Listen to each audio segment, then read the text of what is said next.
Math Ninjas. It's April 9th, but you are going to watch this on April 19th. So I hope everything was cool over the last 9 days or whatever it was. And you remember to do that one kind thing for yourself. All right. We're jumping into systems of linear equations. And of course, if we're going to do that, you need to be cool with linear equations. You got to know the slope-intercept form. You need to. You got to know it. You're going to be doing it going forward in mathematics. So if any of this stuff has been iffy when we did it the first time, commit to figuring it out and locking it into your brain this time. All right. This is slope-intercept form. This is the generic algebraic version of the slope-intercept form. Y is equal to mx plus b. These are all variables, but y and x refer to the axes on a graph, right? Where m and b are different variables. You got to pause this. You got to look back at your notes. You need to be able to say what m is. You need to be able to say what b is. There cannot be any doubt in your mind. Please pause and name that now, all right? M is slope. And that could also be described as rise over run. That could also be described as the change, and the triangle is a Greek symbol for delta, which means change. So change in y over delta x, the change in x, okay? It's slope, it's rise over run, it's change in y, change in x. Gotta know it, know it. B, you wrote down, is the y-intercept,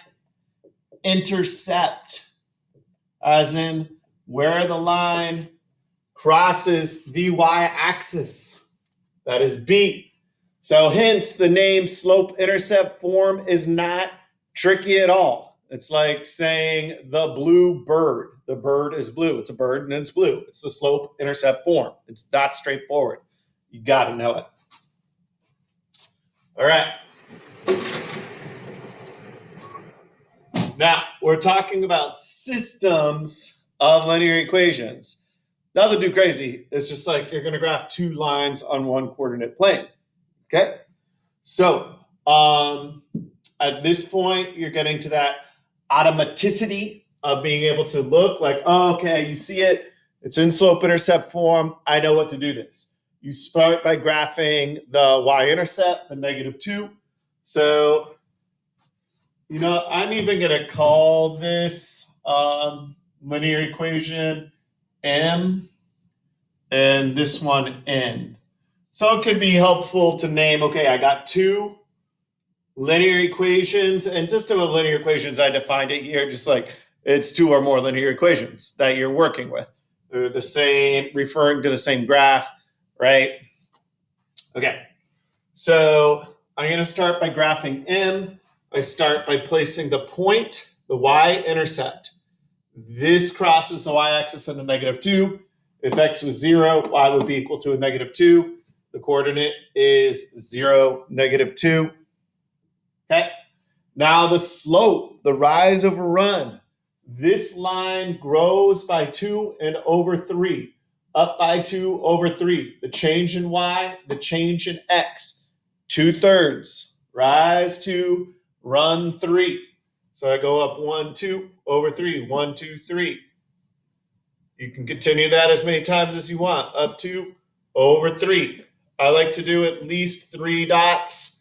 You should do at least 3 dots. Now you can reverse it too. Just check this out. You can go back 1, 2, 3, and down 2, 1, 2, right? Back 2, down 3.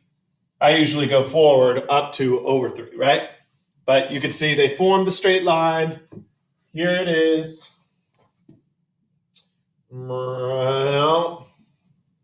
Okay. And that is line M. All right. So there it is. That's cool. All right.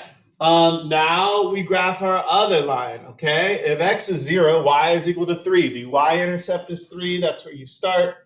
Put a dot on 3. Cool. Now, if this is hurting your brain, it shouldn't, right? Because this is saying 1 negative x, right? That's not confusing. It's saying y is equal to 1 negative x, negative 1x plus 3. And so what you could do here, let me back this up. You could say it's a negative 1x. And you could say it's a negative 1 over 1x. You know those are all the same things. But for the purpose of this,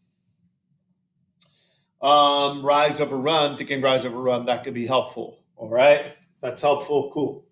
Okay, so it's down 1, a negative 1, and then over 1. It's not a negative negative. It's not negative 1 over negative 1, right? Then that would be a positive 1. So negative 1, so we go down 1, and then run 1. So down 1, run 1. Down 1, run 1. Okay? Boom, like that. Okay, now, in terms of like math tests and math and stuff like that, they might say when you're doing a system of linear equations, what's the solution to this system of linear equations? What's the solution to it? And what that is where, what? Go ahead and take a guess. What's your guess? Where the lines cross. Okay, so we would say for this that the solution is here. They both cross at this point. What is this? The coordinate is xy, right? So x is 3, and then y is 0. So the solution is this, 3, 0. That's the solution to this linear system of linear equations. Solution. Okay? Got that? So that would be like on the quiz. So it'll be linear equations. That's what it is. All right? Hey, also a refresher. How can you tell if a slope of a line is positive or negative just by looking at it? I noticed there was some confusion on this the first time, and people were like, well, if it's in a positive quadrant or a negative quadrant, no, because like both of these lines are in positive and negative quadrants. They each run through 3 of the quadrants, right? So positive, negative, positive, negative, negative quadrant. So the deal is the simplest way to look at it is read the line left to right. And if the line is going positively up from left to right, that we would acknowledge as a positive slope. As we see, m is a positive slope, 2/3. If the line reading it left to right decreases, goes downward, then that is a negative slope. And we see here, line n, that it is a negative slope. So that's the easiest way. You should be able to look at lines. That's straightforward. That should be in your brain. You should know that.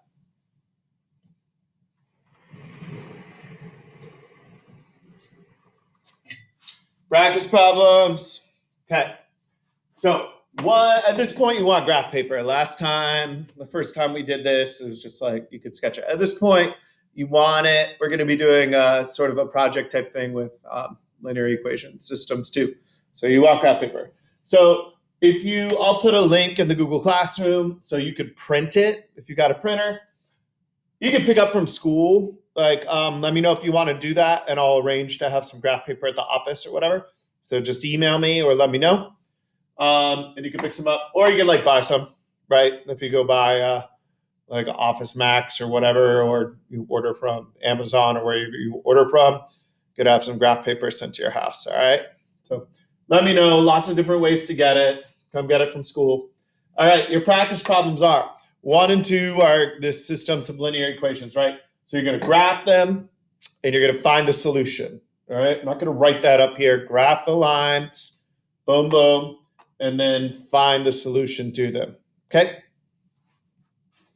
And then also here for 3 and 4, here you've got a negative 3x plus y is equal to 7. I'm not going to ask that you graph this at this point, although you could.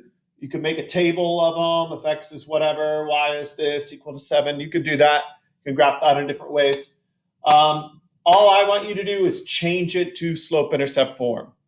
So solve for y. So you don't want a negative 3x over here with y. You want to get that to the other side. Remember equality. What you do to one side of an equation, you got to do to both sides of the equation. Okay.